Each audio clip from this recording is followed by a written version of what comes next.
গল্পটা সম্পূর্ণ কাল্পনিকভাবে নির্মিত। কেউ এটাকে বাস্তবের সাথে তুলনা করবেন না। অনেক বছর আগে পৃথিবীতে মানুষ মরা মানুষকে খেয়ে ফেলত। অর্থাৎ মানুষের মাঝে যে মানুষগুলো বয়স্ক হয়ে মারা যেত সেই মানুষগুলোকে জীবিত মানুষগুলো মাটি দেওয়ার বদলে রান্না করে খেয়ে ফেলত। এতে তাদের ত্বক সুন্দর হতো এবং তারা আরও চিন্তা করত এতে মরা মানুষের যত বছর আয়ু ছিল সেটা তাদের লেগে যাবে।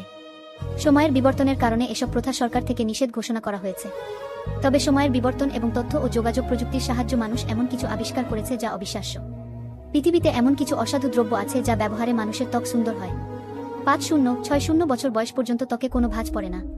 তবে এই দ্রব্য তৈরি করার জন্য প্রয়োজন হয় বিশেষ কিছু মানুষের হরমোন, যা সবার মধ্যে থাকে না। এই হরমোনগুলো মানুষকে মেরে সংরক্ষণ করা হয়। অর্থাৎ এ ব্যবসা বা দ্রব্যটা একেবারে নিষিদ্ধ দ্রব্যগুলোর মধ্যে একটা। আদনান একজন সাইকোলজিস্ট সবার সামনে, কিন্তু পেছন দিয়ে সে একজন রিসার্চার। প্রায় 2 বছর ধরে সে এ বিষয়ে রিসার্চ করছে এবং 6 বছরের বেশি সময় ধরে সে তার রোগীদের উপর এক্সপেরিমেন্ট চালায়। যার ভেতরে সই বিশেষ হরমোন থাকে তাকে আদনান গুম করে ফেলে। বেশিরভাগ নাইট ফোবিয়া যাদের হয় তাদের মধ্যে এই হরমোন থাকে। ছায়াও তেমন একজন মেয়ে যার ভেতরে এই হরমোন বিরাজমান। আদনানের বাবা এসপি মাসুদ আরিফ, যে এই দ্রব্যগুলো বাইরে পাচার করত, আর এটাই সেই এসপি যে কিনা মেজর সিনহা চৌধুরীকে মেরেছিল। অর্থাৎ নির্ঝরের বাবাকে মেরেছিল এবং তার কিছুদিনের মাথায় এসপির ফাঁসি কার্যকর করা হয়। আদনান ছিল মা হারা এক বাবার একমাত্র সন্তান। বাবা তাকে ভীষণ ভালোবাসত। আদনান ছোট থেকে যা চেয়েছে তাই পেয়েছে। ছোট থেকে বড় পর্যন্ত তার কাছে এমন কিছু যা সে চেয়েছে কিন্তু পায়নি। ছোট থেকেই মা ছিল না তার সাথে, বাবার সাথে মানুষ। আদনানের মাথায় একটা আলাদা মেন্টাল প্রেশার ছিল। বাবা তাকে সময় দিতে পারত না। বাসায় কাজের লোক থাকলেও আপনজন বা মা বাবার অভাব তার জীবনে সব সময় ছিল। সে কিছুটা সাইকোদের মতন হয়ে যায়। ধীরে ধীরে এ সমস্যা অনেক বৃদ্ধি পায়। বাবা মাসুদ আরিফ যেহেতু সব সময় কাজে থাকতো, আদনানের এই সূক্ষ্ম সাইকো ব্যবহার সম্পর্কে তার ধারণা ছিল না। আদনান যেটা চায় সেটা করেই ছাড়ে, যে কোনো মূল্যে। বাবা ছোট থেকে দিয়ে এসেছে আর বড় হয়ে নিজে কেড়ে নেওয়া শিখেছে। মাসুদ আরিফের মৃত্যুর পর আদনানের এই বিষয়গুলো আরও বেড়ে যায়। সে আরও হিংস্র হয়ে পড়ে। বাবা হারা আদনানের তখন গার্জিয়ান নেই। নিজেকে আর ডাক্তার দেখানোর প্রয়োজন সে মনে করেনি। আদনান এরপর জানতে পারে তার বাবার ব্যবসার কথা। আদনান ধীরে ধীরে নিজের মস্তিষ্ক থেকে এই বিষয়টাকে আরও জোরদার করে। আদনানের বাবার ফাঁসির পেছনে যে নির্ঝরের পরিবার তাও জানতে পারে সে। এরপর সে তিন্নিকে বিয়ে করে। তিন্নির সঙ্গে আদনান প্রেম করে বিয়ে করে। মিসেস চৌধুরী এখনও জানে না আদনানের মা বাবাকে। তিন্নির মা না হওয়ার পেছনেও আদনানের হাত আছে। সেই তিন্নিকে ওষুধ দিয়ে তার মাতৃত্বের দিকটা নষ্ট করেছে। আদনান সবকিছু এতটাই ঠান্ডা মাথায় করেছে যে কেউ ধরতেই পারেনি বিষয়গুলো। আজ পর্যন্ত আদনানের সত্যি কেউ জানে না। আদনান চৌধুরী পরিবারের সুচ হয়ে ঢুকে ফাল হয়ে বের হতে চেয়েছিল, কিন্তু কোথাও না কোথাও নির্ঝরের জন্য সে তিন্নিকে এখনও ধোকা দিতে পারেনি। আনানের ভেতরে সেই ক্রোধ এখনও বিরাজমান। তবে ছায়ার বিষয়টা ছিল আলাদা। আমরা ধীরে ধীরে জানতে পারব। নিজের কেবিনে বসে আছে আদনান। অনেকগুলো রুগী দেখে মাত্র সে খেতে বসল দুপুরের খাবার। এর মাঝে তিন্নি ফোন করে আদনানকে। আদনান বিরক্ত হয়, কিন্তু তাও সে ফোনটা রিসিভ করে। হ্যালো তিন্নি, বলো। গম্ভীর কণ্ঠে। কোথায় তুমি? হসপিটালের কেবিনে। রুগী দেখা শেষ? না, আরও কিছু আছে। তোমারও তো এখন লাঞ্চ বিরতি।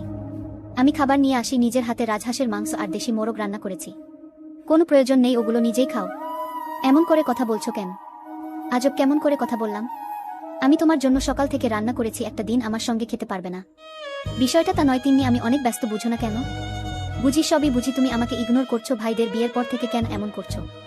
আমি তো তোমার স্ত্রী নাকি? এত কিছু করছি তোমার জন্য, তাও তোমার মন পাচ্ছি না। তিন্নি, আমি জাস্ট তোমাকে আর নিতে পারছি না। আমি আর চৌধুরী বাড়িতে যাব না। আমি আমার কাজ শেষে আমার নিজের বাড়িতে চলে যাব। আগে থেকে বলে রাখলাম, কোনো সমস্যা করবা না। কথাটা বলে আদনান ফোনটা কেটে দেয় আর বন্ধ করে দেয় নাম্বার। তিন্নির চোখ বেয়ে পানি গড়িয়ে পড়ছে। সে শখ রেডি হয়ে বসেছিল। সুন্দর একটা শাড়ি পরেছে, একটু সেজেছে, খাবারগুলোও গুছিয়ে রেখেছে। কিন্তু আদনানের এমন ব্যবহারের কারণ কি সে সত্যি বুঝতে পারছে না। রাজশাহীতে রাতে 8টা বাজে। ছায়া জানালার পাশে বসে আছে। বিয়ের পরের দিন একটা লাল রঙের জামদানি শাড়ি দিয়েছিল মিসেস চৌধুরী। ছায়ার বেশ পছন্দ হয়েছিল। আজ কেন জানি না মন চাইল এটা পরতে।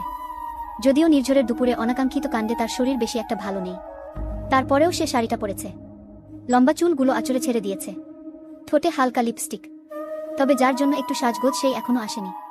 রাতের রান্না আছে, তাই আর চিন্তা নেই। কিছুক্ষণ পর দরজায় কলিং বেলের শব্দ পড়ে। ছায়া নিচে আসতে আসতে নির্ঝরের ফোন আসে। ছায়া মৃদু হেসে দরজা খুলে দেয়। সারাদিনের ক্লান্ত নির্ঝর দরজা খুলে সামনে একটা লাল পরীকে দেখতে পেয়ে নির্ঝরের যেন সব ক্লান্তি দূর হয়ে যায়। এই পরীটাকে এত সুন্দর কিভাবে দেখায়? নির্ঝর 5-7 না ভেবে ছায়াকে জড়িয়ে ধরে। ছায়ার গলায় নাক ডুবিয়ে ছায়ার শরীরের মিষ্টি ঘ্রাণ অনুভব করতে থাকে। ছায়াও কিছু বলেন, চুপচাপ নির্ঝরের বুকের মাঝে নিজেকে লুকিয়ে রাখে। কিছুক্ষণ পর নির্ঝর ছায়াকে ছেড়ে দেয়। আমি ফ্রেশ হয়ে আসছি। ঠিক আছে, আমি খাবার দিচ্ছি। নির্ঝর উপরে চলে যায়। ছায়া খাবার বেড়ে দেয় টেবিলে। নির্ঝর ফ্রেশ হয়ে নিচে আসে। ছায়া এবং নির্ঝর দুজন একসাথে খাবার খায়। এরপর নির্ঝর ছায়াকে নিয়ে ছাদে চলে আসে। আকাশে সুন্দর চাঁদ উঠেছে, আবার মেঘও করেছে। পাজা তুলোর মতো মেঘ চাঁদের আলোর উপর দিয়ে ভেসে যাচ্ছে, দেখতে কি অপরূপ দেখাচ্ছে। নির্ঝর তার পরীকে নিয়ে দোলনায় বসে আছে। ছায়া চাঁদ দেখছে, তার ভীষণ সুন্দর লাগছে। দেখুন কি সুন্দর, তাই না? আমার অনেক সুন্দর লাগছে চাঁদটা। ছায়া আকাশের দিকে তাকিয়ে কথা বলছে, কিন্তু নির্ঝর তার চাঁদের দিকে তাকিয়েই বলে, অনেক সুন্দর। ছায়া হাসে। ছায়ার হাসিটা এত সুন্দর, সব সৌন্দর্য ওই হাসিতে লুকিয়ে আছে। এত ইনোসেন্ট ওই হাসিটা। ছায়া নির্ঝরের দিকে তাকিয়ে বলে, কি দেখেন? আমি তো চাঁদ দেখাচ্ছিলাম। আমিও চাঁদই দেখছিলাম। ছায়া নির্ঝরের কথায় লজ্জা পায়। নির্ঝরের বুকে মুখ লুকায়। নির্ঝর শব্দ করে হেসে দেয়। এভাবেই দুজন চন্দ্রবিলাস করে এরপর গিয়ে শুয়ে পড়ে।